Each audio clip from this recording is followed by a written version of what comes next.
The wolves in Yellowstone do not have use values, and we will not be able to. So let's go back to revealed preference, which we talked about once before. I get two bundles, A and B. Yeah. And I can afford both bundles. So with outdoor recreation, basically, it's I stay home or I go to the beach. Yeah, I can afford both. I observe you went to the beach. You must prefer going to the beach to staying home. So I now know going to the beach and paying $2.42, a magic number, we'll show up in a slide or two, is revealed preferred to staying home. So it must have been worth at least $2.42 for you to go to the beach, because that's what you spent on gas and that's what you spent on your time. That's the essence of how I do it. So I can infer the preferences from choices and actions. And this isn't closed off well, and I think it's worth doing. I'm going to go and find a piece of chalk. I'm sure I do this at some point, but I talk about it so much. So I'm just making a little chart here. Here's passive or non-use. Here's use. And I want to value them, right? So if I start out with looking at what can I do with revealed preference, right? Revealed, yeah. I don't see anything. I can't use revealed preference measures. I don't see anything. But I can use them where I see things. I go to the beach. I just gave you a little talk about how I can use how much it costs you to go to the beach to value your beach visit. Yeah, I can do it here. But if I'm just sitting here, I like beaches. Beaches are good for marine mammals. I particularly like the fact that elephant seals spend their time on beaches. But I never would want to go see an elephant seal, right? You can't do anything with me in revealed preference.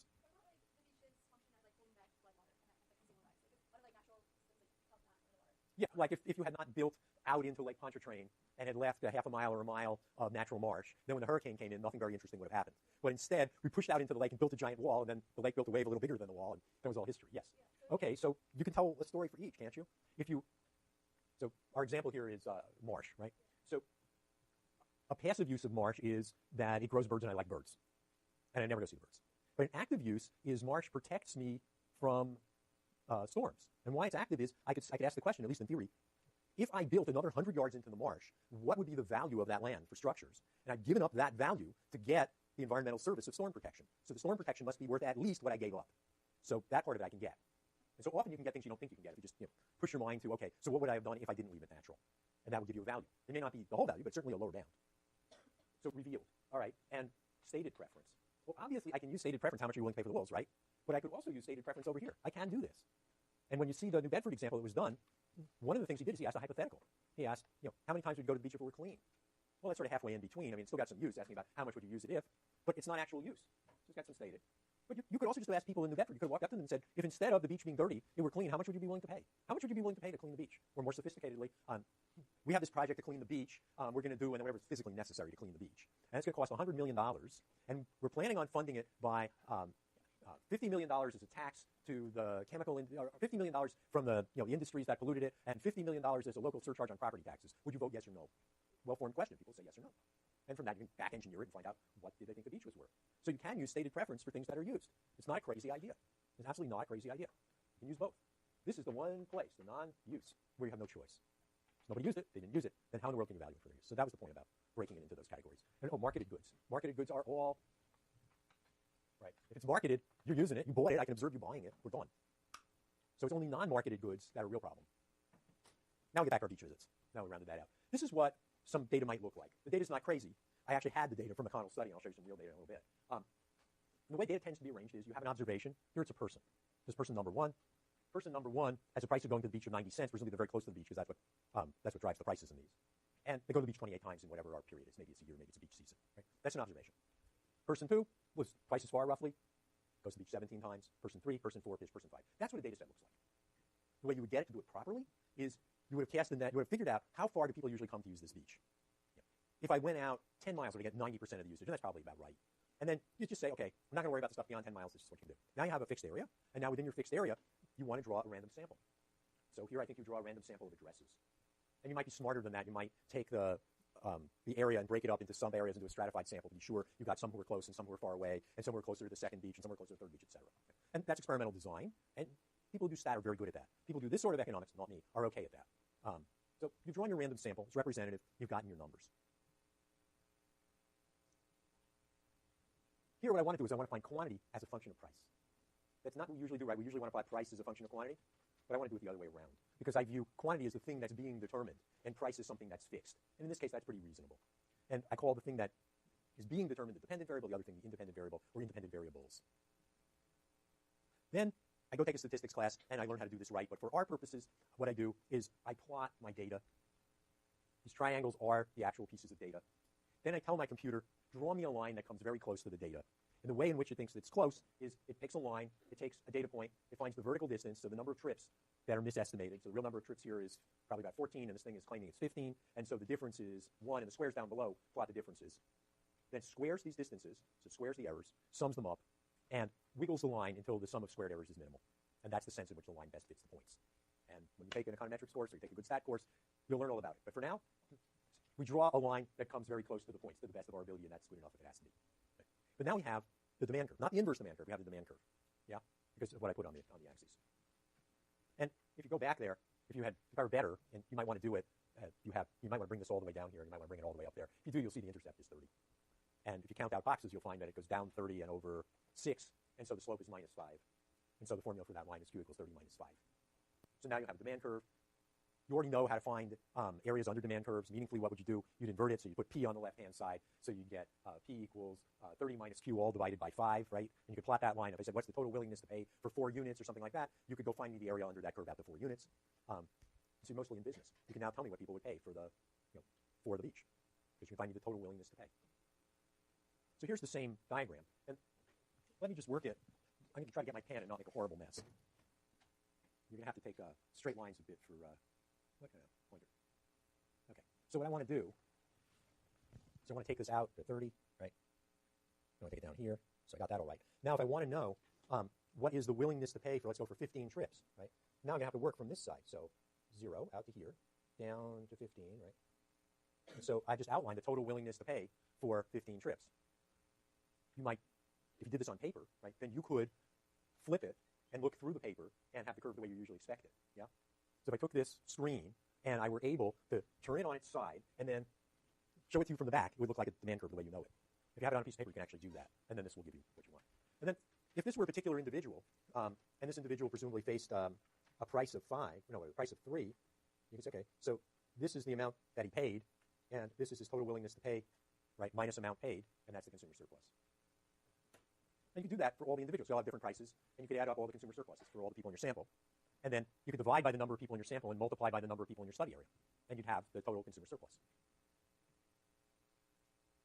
It turns out one of my favorite economists, quite some time ago, came up with this basic idea. You see, it's 1947, and the guy is Harold Hotelling.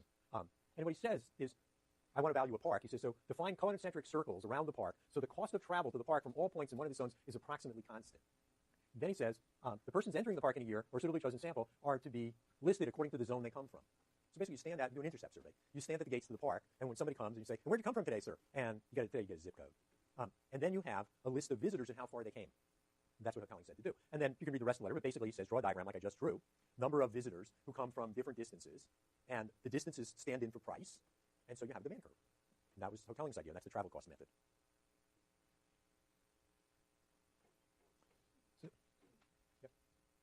So here's an excerpt from the data set. The data used to be online. Someone just wrote me and told me it's disappeared. I may want to run it down.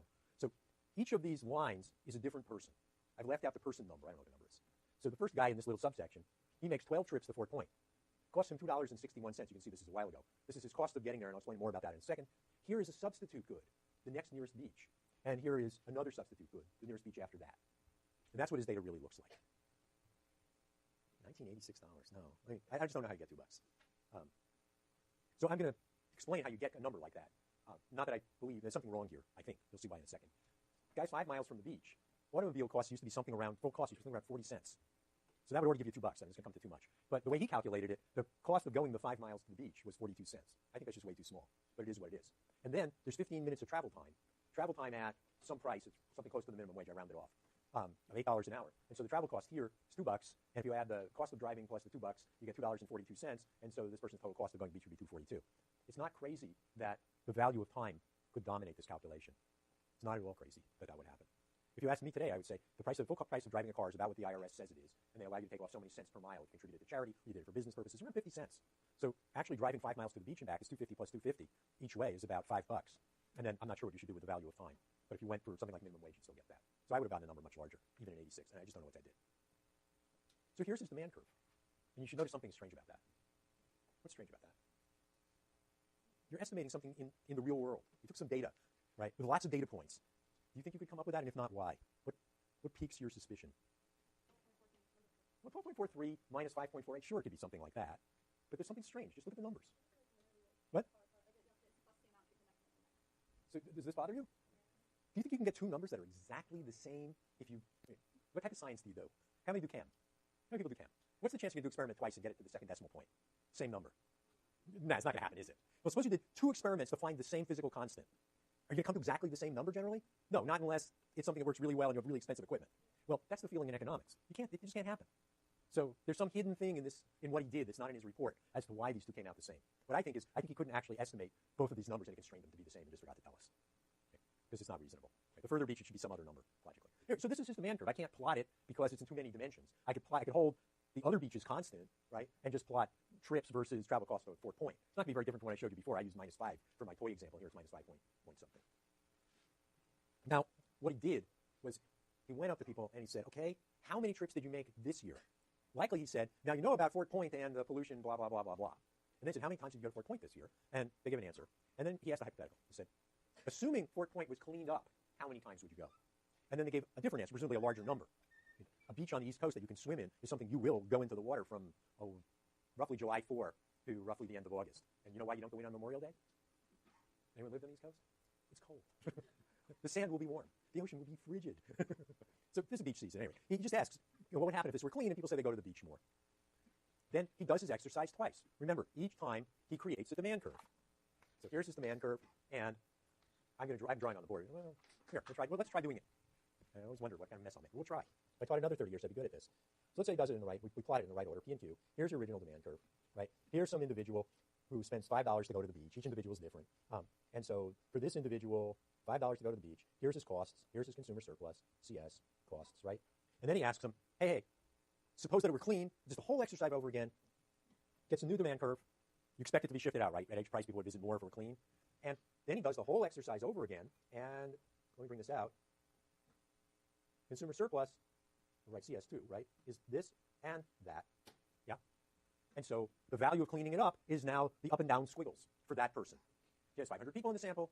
Each of them, he's estimated one demand curve, but each of the people has a different price. So for each of the people, you get a different change in consumer surplus. He adds up the consumer surpluses across the 512 people and divides by 512. He has the per capita change in consumer surplus. He multiplies that by the number of people in the study area, and apparently they got $20 million out of the company for this exercise. So he must come to an answer that's something like that.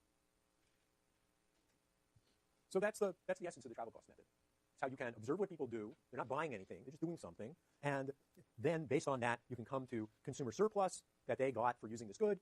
And then in this case, you can ask, suppose you cleaned it up. What would be the consumer surplus now? So you can find the change in consumer surplus.